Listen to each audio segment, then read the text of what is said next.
Hello everyone, welcome back to our channel Theta classes.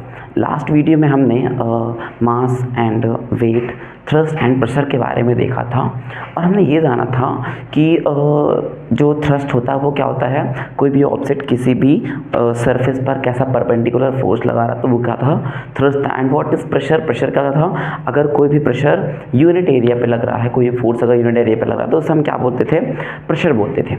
आज हम कुछ नई चीज़ देखने वाले हैं। नई चीज़ क्या देखने वाले हैं, जैसे कि हम जानते हैं कि जैसे मैं खड़ा हूँ तो मैं किस पर फोर्स अप्लाई कर रहा हूँ, मैं किस पर फोर्स अप्लाई कर रहा हूँ, ज़मीन पर फोर्स अप्लाई कर रहा हूँ, अर्थ पर फोर्स अप्लाई कर रहा हूँ। क्या ऐसे और दूसरे भी ऑब्जेक्ट होते हैं जो फोर्स अप्लाई करते हैं अपने आसपास, ठीक है ना। जैसे कि हमने बोला कि ये कोई भी क्या था, अगर सरफेस था, यहाँ पे अगर कोई भी क्या रखा हुआ है, कोई भी एक ऑब्जेक्ट रखा हुआ है तो ये क्या करेगा, इस पर नीचे के डायरेक्शन में फोर्स अप्लाई करेगा। ये है क्या, ये कोई भी एक ऑब्जेक्ट जो कौन से स्टेट में है, सॉलिड स्टेट में है। तो सॉलिड स्टेट में जब कोई भी ऑब्जेक्ट होता है तो जो भी फोर्स अप्लाई करता है वो कहाँ अप्लाई कर रहा है, डाउनवर्ड डायरेक्शन में अप्लाई कर रहा है। मैं खड़ा हूँ, मैं फोर्स कहाँ अप्लाई कर रहा हूँ, डाउनवर्ड डायरेक्शन फोर्स अप्लाई कर रहा हूँ। तो इसी तरीके से जो लिक्विड होते हैं और गैस भी होते हैं वो भी क्या करते हैं, जिस भी ऑब्जेक्ट के अंदर वो होते हैं, है ना, उस पर वो क्या अप्लाई करते हैं, फोर्स अप्लाई करते हैं। जैसे कि अगर मैं बात करूं कि मैंने कोई एक क्या ले लिया, कंटेनर रखा हुआ है, इस कंटेनर में क्या भरा पड़ा है, वाटर है। मान लो इस कंटेनर में क्या है, वाटर है। अब ये वाटर क्या करेगा, इस कंटेनर पर क्या अप्लाई कर रहा होगा, फोर्स अप्लाई कर रहा होगा, है ना। ड्यू टू ग्रेविटी, ग्रेविटी क्या करेगी, इस वाटर को अपनी तरफ खींच रही होगी। तो ये जो वाटर है वो इस कंटेनर पर डाउनवर्ड डायरेक्शन में फोर्स अप्लाई कर रहा होगा, जैसे कि ये हमारा सॉलिड अप्लाई करता है। लेकिन होता क्या है, जो लिक्विड होता है उसके साथ में कुछ केस थोड़ा डिफरेंट होता है। वो केस क्या डिफरेंट है कि जो लिक्विड को सिर्फ डाउनवर्ड डायरेक्शन में फोर्स अप्लाई नहीं करता, वो चारों डायरेक्शन में, मतलब हर एक तरफ वो क्या करता है, फोर्स अप्लाई करेगा। मतलब क्या हो गया, साइड में भी फोर्स अप्लाई करेगा, डाउन में भी अप्लाई करेगा, इधर भी अप्लाई करेगा, अपवर्ड भी अप्लाई करेगा। मतलब ये जो लिक्विड है, ये जो लिक्विड का पार्टिकल है वो हर एक डायरेक्शन में क्या करता है, फोर्स अप्लाई कर रहा है। अगर यहाँ पे कोई भी पार्टिकल, अगर वाटर का पार्टिकल है तो वो नीचे भी फोर्स अप्लाई कर रहा है, इधर भी कर रहा है, इधर भी कर रहा है, इधर भी कर रहा है, इधर भी कर रहा है, और साथ में इस कंटेनर की वॉल पर भी क्या अप्लाई करता है, फोर्स अप्लाई कर रहा है। मतलब ये हर एक डायरेक्शन में फोर्स अप्लाई कर रहा है। अब होता कैसे कैसे, अगर मैंने क्या किया, इस कंटेनर को यहाँ से अगर कट कर दिया तो यहाँ से कट करने पे होगा क्या, इसके अंदर जो वाटर है वो यहाँ से क्या करेगा, बाहर आ जाता है। क्यों, ऐसा क्यों होता है, क्योंकि जो वाटर का पार्टिकल वो इस तरफ क्या अप्लाई कर रहा है, फोर्स अप्लाई कर रहा है। जब यहाँ पे वॉल्स थी, अगर ये वॉल है तो उस पर फोर्स अप्लाई कर रहा है, वॉल इसको रोके हुए। लेकिन अगर वॉल हट जाएगी तो इस पर फोर्स अप्लाई करेगा और कहाँ चला जाएगा, नीचे की तरफ चला जाएगा। सेम यही हो रहा है यहाँ पे जो वाटर का पार्टिकल है वो इस कंटेनर की वॉल पर क्या अप्लाई कर रहा है, फोर्स। अगर मैंने यहाँ से कंटेनर की वॉल को थोड़ा सा हटा दिया तो पार्टिकल कहाँ चला जाएगा, बाहर की तरफ चला जाएगा। वैसे ही इस तरफ भी होता है, इस तरफ भी होता है। वैसे अगर यहाँ पे भी कोई पार्टिकल होगा तो वो भी क्या करेगा, अपवर्ड डायरेक्शन में क्या अप्लाई कर रहा होगा, फोर्स अप्लाई कर रहा होगा। तो मतलब क्या हो गया, जो लिक्विड का जो पार्टिकल होता है, लिक्विड जैसे वाटर हो गया, है ना, जितने भी लिक्विड होते हैं वो हर एक डायरेक्शन में फोर्स अप्लाई करते हैं ना, इधर भी, ऊपर भी, नीचे भी, हर एक दिशा में। लेकिन जो सॉलिड्स होते हैं वो सिर्फ डाउनवर्ड डायरेक्शन में क्या अप्लाई करेगा, सिर्फ फोर्स अप्लाई करेगा। सेम टू सेम केस किसके साथ होता है, अगर मैं गैस की बात करूं, जैसे एक बैलून हो गया, ठीक है ना, ये मान लो क्या है, कोई एक बैलून है, ठीक है ना। तो ये बैलून में क्या होगा, जिसके अंदर क्या है, पार्टिकल्स हैं, जो एयर के अंदर पार्टिकल्स इसके अंदर हैं वो क्या कर रहे होंगे, इस पर हर एक डायरेक्शन में फोर्स अप्लाई कर रहे होंगे, हर एक डायरेक्शन में, इधर भी, हर एक डायरेक्शन पे क्या अप्लाई करते हैं, फोर्स। जो उसकी वॉल्स के पास जो पार्टिकल होगा वो इधर तरफ से हर एक डायरेक्शन में क्या अप्लाई कर रहा होगा, फोर्स। वैसे अगर यहीं पे कहीं से कट कर दे जैसे, तो सारी की सारी एयर यहाँ से क्या जाएगी, बाहर निकाल जाएगी। ऐसा क्यों होता है, क्योंकि ये पार्टिकल्स है वो हर एक डायरेक्शन में क्या अप्लाई करते हैं, फोर्स अप्लाई करते हैं, ठीक है ना। तो जो ये वाटर का जो फोर्स है, अगर हर एक डायरेक्शन में फोर्स अप्लाई कर रहा होगा, मतलब क्या है कि जैसे कि अगर मैंने देखा होगा कि अगर मैं यहाँ पे किसी के ऑब्जेक्ट को रखूँगा तो ये क्या उसके अंदर डूब जाएगा, नहीं डूबेगा। आपने देखा भी होगा आसपास बहुत सारी चीज़ें देखी होंगी, अगर वाटर के अंदर जैसे पानी के कंटेनर के अंदर आपने कुछ चीज़ें रख दी है ना, एक लकड़ी का टुकड़ा रख दिया है ना, तो वो देखोगे कि वो उसके अंदर डूब नहीं रहा है। क्यों नहीं डूब रहा है? What is the reason behind? इसके पीछे का रीज़न क्या होता है कि देखो इस वाले पार्टिकल्स को, इसको है ना, इस ऑब्जेक्ट को जो ग्रेविटी है, ग्रेविटी उसे कहाँ की तरफ खींच रही है? नीचे की तरफ खींच रही है, डाउनवर्ड डायरेक्शन में। लेकिन ये जो वाटर का पार्टिकल है इस पर कहाँ की तरफ फोर्स लगा रहा है? अपवर्ड डायरेक्शन में फोर्स लगा रहा है। चलो बाकी तो अपन हटा देते हैं, मेन अपन को किससे मतलब है? अभी इस वाले फोर्स से मतलब है, ठीक है ना, वाटर के पार्टिकल से। तो देखो ये ऑब्जेक्ट पर ग्रेविटी क्या कर रही है? नीचे की तरफ फोर्स लगा रही है, एंड ये वाटर इस पर कहाँ लगा रहा है? अपवर्ड डायरेक्शन में फोर्स। अभी हमने बताया कि वाटर हर एक डायरेक्शन में फोर्स लगाता है, ऊपर भी लगाता है, नीचे भी लगाता है, ठीक है ना। तो अगर मैंने उसके ऊपर किसी ऑब्जेक्ट को रख दिया है तो ग्रेविटी इस ऑब्जेक्ट को नीचे की तरफ खींच रही है, लेकिन ये वाटर का जो पार्टिकल है इस पर क्या कर रहा है? अपवर्ड डायरेक्शन में एक फोर्स लगा रहा है, अपवर्ड डायरेक्शन में एक फोर्स लगा रहा है, जिसकी वजह से ये क्या कर रही है? इसके ऊपर फ्लोट कर रही है। जिसकी वजह से ये क्या कर रही है? इसके ऊपर फ्लोट कर रही है, तैर रही है, ठीक है ना। अब आपने कभी कभी भी देखा होगा कि सारे ऑब्जेक्ट तो तैरते नहीं हैं, कुछ ऑब्जेक्ट क्या होते हैं उसके अंदर डूब जाते हैं, कुछ ऑब्जेक्ट उसके ऊपर तैरते रहते हैं। अब इसके पीछे का भी रीज़न क्या होगा? अगर इस ग्रेविटेशनल फोर्स की वैल्यू ज़्यादा होगी एज कंपेयर टू इस वाले फोर्स के, मतलब ग्रेविटी उसे नीचे की तरफ खींचने वाला फोर्स ज़्यादा है, वाटर पार्टिकल उसके ऊपर कम फोर्स लगा रहा है, तब ये क्या होगा? ये जो पार्टिकल उसके अंदर क्या कर जाएगा? सिंक कर जाएगा, मतलब डूब जाएगा। मतलब नीचे की तरफ से खींचने वाला फोर्स ज़्यादा है, ऊपर तरफ भेजने वाला फोर्स कम है, तो नीचे वाला फोर्स ज़्यादा होने की वजह से वो कहाँ की तरफ आ जाएगा? नीचे की तरफ आ जाएगा, और ये क्या हो जाएगा? इसके अंदर क्या कर जाएगा? सिंक कर जाएगा, ठीक है ना। और अगर क्या हुआ, इस जी की वैल्यू इस वाले फोर्स से क्या हुई? कम हुई, दैट मीन्स नीचे ग्रेविटेशनल फोर्स कम है और अपवर्ड जो लगने वाला फोर्स है अगर वो ज़्यादा है, तो नीचे वाला फोर्स कम होने की वजह से वो नीचे की तरफ नहीं आएगी और इसके ऊपर क्या करती रह जाएगी? फ्लोट करती रह जाएगी, ठीक है ना। तो जो इस पर फोर्स लग रहा है, जो इस पर अपवर्ड डायरेक्शन में जो फोर्स लग रहा है, इसे हम क्या बोलते हैं? अप थ्रस्ट फोर्स, या फिर क्या बोलते हैं? बाइंड फोर्स बोलते हैं। जो इस पर फोर्स लग रहा है, अपवर्ड डायरेक्शन में जो फोर्स लग रहा है, इसे हम बोलते हैं अप थ्रस्ट फोर्स। क्या बोलते हैं? Up thrust, THURST, up thrust, या फिर इसको हम क्या बोलते हैं? बाइंड फोर्स भी बोलते हैं, बाइंड फोर्स बोलते हैं, ठीक है ना। बाइंड फोर्स क्या कहलाता है? एक ऐसा फोर्स जो किसी भी मतलब कोई भी जो लिक्विड है किसी भी ऑब्जेक्ट पर अगर ऊपर डायरेक्शन में कोई फोर्स लगा रही है उसे हम क्या बोलते हैं?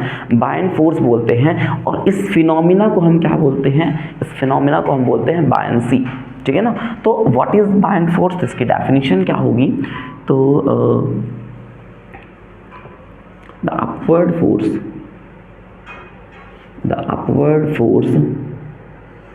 exerted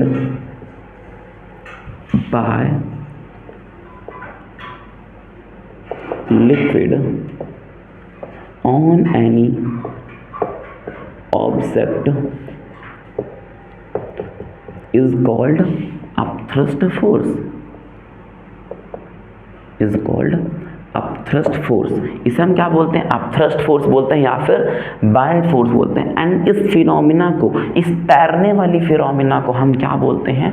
बायंसी बोलते हैं, ठीक है ना। बायंसी मतलब अगर किसी भी लिक्विड के अंदर हमने कोई भी ऑब्जेक्ट को डाला है ना, ऊपर रख दिया और वो तैर रही है, उसके ऊपर फ्लोट कर रही है, तो इस फिनोमिना को हम क्या बोलते हैं? बायंसी बोलते हैं, ठीक है ना। एंड क्या राइट करेंगे? And this phenomena is called buoyancy, BUOYANCY, ठीक है ना। तो अपन समझ रहे हैं कि बायंसी होती क्या है, ठीक है ना। बायंसी का मतलब एक अपवर्ड फोर्स हो गया जिसकी वजह से कोई भी बॉडी उस पर क्या कर रही है? फ्लोट कर रही है, ठीक है ना। अब ये फ्लोट करने के दो तरीके हो गए, कब फ्लोट करेगी और कब फ्लोट नहीं करेगी। तो अभी हमने बता दिया, अगर क्या होगा कि ग्रेविटेशनल फोर्स की वैल्यू क्या होगी? अगर ग्रेविटेशनल फोर्स की वैल्यू ज़्यादा है और किसकी वैल्यू कम है? अपवर्ड फोर्स की वैल्यू कम है, अपथ्रस्ट फोर्स की वैल्यू, तो उसके ऊपर क्या करती रहेगी? सिंक करेगी। और यदि क्या है कि इसकी वैल्यू मतलब ग्रेविटेशनल फोर्स की वैल्यू अब थ्रस्ट फोर्स के कंपैरिजन में ज़्यादा है तो वो क्या कर जाएगी, उसके अंदर सिंक कर जाएगी। ठीक है ना, मतलब क्या है कि जैसे ये लिक्विड हो गया, ये कोई भी मान लो क्या हो गया, इसके ऊपर हमने रख दिया ऑब्जेक्ट रख दिया है। ठीक है, ग्रेविटी इस पर नीचे की तरफ फोर्स लगा रही है और वाटर क्या कर रही है, इस पर ऊपर बायंसी फोर्स लगा रही है। ठीक है ना, तो क्या होगा अगर G की वैल्यू क्या है, ग्रेटर है, मतलब क्या बोल सकते हैं, G is greater than buoyant force. अगर G की वैल्यू बायंड फोर्स से ज़्यादा है तो हमारा ऑब्जेक्ट क्या कर जाएगा, सिंक कर जाएगा। बट अगर इस ग्रेविटी की वैल्यू लेस है as compare to buoyant force, है ना, बायंसी से अगर क्या है, ज़्यादा है, तो ये ऑब्जेक्ट क्या करेगी, उसके ऊपर फ्लोट करेगी। ठीक है ना, एक तो ये रीज़न हो गया किसी भी ऑब्जेक्ट के फ्लोट करने का। इसी की वजह से क्या होता है, इसी वजह से हमने देखा होगा अपने आसपास कि अगर मैं क्या करता हूँ, एक वाटर के कंटेनर में, है ना, हमने वाटर कंटेनर में यहाँ पर एक क्या करते हैं, आयरन की नेल मतलब क्या होता है, कील, आयरन की कील को उसके अंदर डाला जाए तो वो क्या करती है, उसके अंदर डूब जाती है, उसके अंदर डूब जाएगी। लेकिन अगर क्या देखा जाए, अगर हमने एक लकड़ी का टुकड़ा ले लिया, लकड़ी है ना, वुड का पीस है, तो उसके ऊपर फ्लोट करता जाता है। क्यों, ये अपवर्ड फोर्स की वजह से होता है। किसकी वजह से, अपवर्ड फोर्स मतलब बायंड फोर्स की वजह से ऐसा होता है। ठीक है ना, और ये फ्लोट करने का एक दूसरा रीज़न भी होता है। एक दूसरा रीज़न क्या होता है, डेंसिटी। ये जो फ्लोटिंग हो गया, ये जो सिंक हो गया और ये फ्लोट हो गया, मेन रीज़न तो ये हो गया ग्रेविटी और बायंड फोर्स होता है। अगर ग्रेविटी की वैल्यू ज़्यादा और बायंड फोर्स की वैल्यू कम है तो ये वैल्यू सिंक कर जाएगी, और ग्रेविटी की वैल्यू कम है, अगर बायंड फोर्स ज़्यादा है तो वैल्यू फ्लोट करती रह जाएगी। अभी जो बायंड फोर्स होता है वो किस पर डिपेंड करता है ना, ये जो बायंड फोर्स होता है ये किस पर डिपेंड करता है, तो ये डिपेंड करता है डेंसिटी पर। किसके ऊपर डिपेंड करता है, डेंसिटी पर डिपेंड करता है। किसकी डेंसिटी ज़्यादा और किसकी डेंसिटी कम है। डेंसिटी का मतलब क्या हो गया, डेंसिटी का मतलब क्या होता है, मास पर यूनिट वॉल्यूम। डेंसिटी का मतलब होता है मास पर यूनिट वॉल्यूम। ठीक है ना, वॉल्यूम मतलब अगर किसी की डेंसिटी ज़्यादा है तो वो क्या होगा, उसका मास ज़्यादा होगा। मतलब अगर किसी का मास पर यूनिट वॉल्यूम जाना है तो मतलब उसकी डेंसिटी क्या होगी, ज़्यादा होने वाली है। तो हम क्या देखते हैं कि जो बायंसी होती है वो किस पर डिपेंड करती है, डेंसिटी पर डिपेंड करती है। अगर किसी की डेंसिटी ज़्यादा है तो उस पर बायंड फोर्स क्या लगेगा, कम लगने वाला है। ठीक है ना, जैसे मतलब क्या हो गया, जैसे मान लो हमने इसके ऊपर कोई भी ऑब्जेक्ट को रखा था, ठीक है ना, इसकी भी कुछ ना कुछ डेंसिटी होगी और वाटर की भी कुछ ना कुछ डेंसिटी होगी। अगर हमने क्या बोला कि इस ऑब्जेक्ट की डेंसिटी, मतलब ये ऑब्जेक्ट की जगह डेंसिटी है, density of object is greater than density of water, अगर इसकी डेंसिटी इसके ज़्यादा होगी, किससे ज़्यादा होगी, वाटर से ज़्यादा होगा। अगर डेंसिटी ज़्यादा दैट मीन्स मास ज़्यादा, अगर मास ज़्यादा तो वेट ज़्यादा तो मतलब ग्रेविटेशनल फोर्स ज़्यादा होगा, तो ये ऑब्जेक्ट क्या कर जाएगा, इसके अंदर सिंक कर जाएगा। तो याद रखना, ये वाली पॉइंट याद रखना कि अगर डेंसिटी, किसी भी ऑब्जेक्ट की डेंसिटी DENSITY, अगर किसी भी ऑब्जेक्ट की डेंसिटी वाटर की डेंसिटी से क्या है, ज़्यादा है, तो वो उसके अंदर क्या कर जाएगी, सिंक कर जाएगी। बट अगर किसी भी ऑब्जेक्ट की density of object is less than density of water, तो वो क्या करेगी, उसके ऊपर फ्लोट करेगी। तो इस केस में क्या करेगा, वो उसके ऊपर फ्लोट करेगी। और अगर क्या हुआ, डेंसिटी ऑब्जेक्ट की डेंसिटी ज़्यादा तो वो उसके अंदर क्या कर जाएगी, सिंक कर जाएगी। तो समझ में आया आपके लिए कि बायंसी होती क्या है। बायंसी का मतलब क्या होता है, जो लिक्विड किसी भी ऑब्जेक्ट पर अपवर्ड डायरेक्शन में जो भी फोर्स लगाता है उसे हम बोलते हैं बायंड, एंड इसी फिनोमेना को क्या बोलते हैं, बायंसी बोलते हैं। बायंसी की वजह से ही क्या होता है कि कोई भी ऑब्जेक्ट क्या करता है, किसी के ऊपर तैरता है ना, या फिर क्या करते हैं, जैसे आपने कभी नोटिस भी किया होगा कि आप क्या करते हैं, अगर किसी स्विमिंग पूल में या फिर कभी तालाब वगैरह में तैर रहे हो तो आप पर क्या लगता है, आप बड़े हल्का फील करते हो ना। ऐसा क्यों होता है, क्योंकि जिससे वाटर हो तो वो आपकी तरफ क्या लग रही है, एक अपवर्ड डायरेक्शन में फोर्स लगा रही है, ऊपर की तरफ फोर्स लगा रही है। इसी की वजह से आप कैसा फील करते हो, हल्का फील कर रहे हो। ठीक है ना, हल्का फील कर रहे हो। ये होता है बायंसी की वजह से।